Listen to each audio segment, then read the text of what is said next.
Hello guys, welcome to Niran's kitchen. நான் உங்கள் நிரஞ்சனா சங்கர். இன்றைக்கி நம்ம பார்க்க போகிறது ஒரு குக்கிங் வீடியோ. இட்லி உப்புமா செய்வது எப்படி அப்படின்னு வரப்போகிற வீடியோவில் நாம் பார்க்க போகிறோம். வாங்க கைஸ், வீடியோக்குள்ளே போகலாம். இட்லி உப்புமா எப்படி செய்கிறதுன்னு பார்ப்போம். முதல்ல அதுக்கு தேவையாக 6 இட்லி எடுத்து வச்சுக்கணும். சில பேர் தண்ணியில் கொஞ்சம் நேரம் போட்டுட்டு அப்புறம் உதுத்து விடுவாங்க. சும்மா உதுத்து விட்டாலே நல்லா தான் இருக்கும். ஸோ நல்லா 6 இட்லியும் நல்லா கட்டி எதுவும் தட்டுப்படாமல் நல்லா உதுத்து விட்டு இது போல் எடுத்து வச்சுக்கணும்.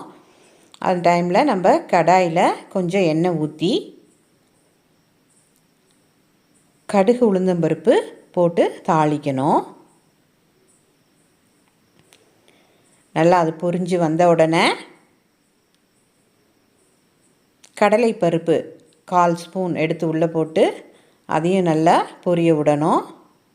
வறுத்துக்கிட்டு கறிவேப்பிலையை கொஞ்சம் போட்டு நல்லா பொரிய விட்டுட்டு சின்ன வெங்காயம் 6 பொடி பொடியாக நறுக்குனது, பச்சை மிளகா எல்லாம் உள்ளே போட்டு உப்பு கொஞ்சம் லேசாக, ஏற்கனவே இட்லியில் உப்பு இருக்கும், ஸோ லேசாக உப்பு போட்டு நல்லா கலந்து விட்டுட்டு உதுத்து வச்சுருக்கிற இட்லியை நல்லா உள்ளே போட்டு ஒரு கலந்து விடுங்க.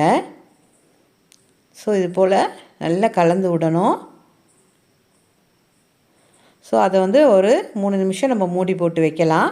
ஸோ நமக்கு இட்லி உப்புமா ரெடி. மேலாக நம்ம கொத்தமல்லி தலைகளை தூவி விட்டிங்கன்னா ரொம்ப ரொம்ப சூப்பராக இருக்கும். நீங்களும் இது போல் செஞ்சு என்ஜாய் பண்ணுங்கள். Thank you guys. இப்போ பார்த்து முடிச்ச வீடியோ உங்களுக்கு பிடிச்சிருந்துச்சுன்னா லைக் பண்ணுங்கள், ஷேர் பண்ணுங்கள், கமெண்ட் பண்ணுங்கள் அண்ட் சப்ஸ்கிரைப் பண்ணுங்கள். பக்கத்தில் இருக்க பெல் ஐகானை ப்ரெஸ் பண்ணுங்கள். அப்போ தான் நான் போடுற வீடியோஸ் எல்லாம் உங்களுக்கு நோட்டிஃபை ஆகும். Happy cooking, share happiness and spread positivity. Thank you guys.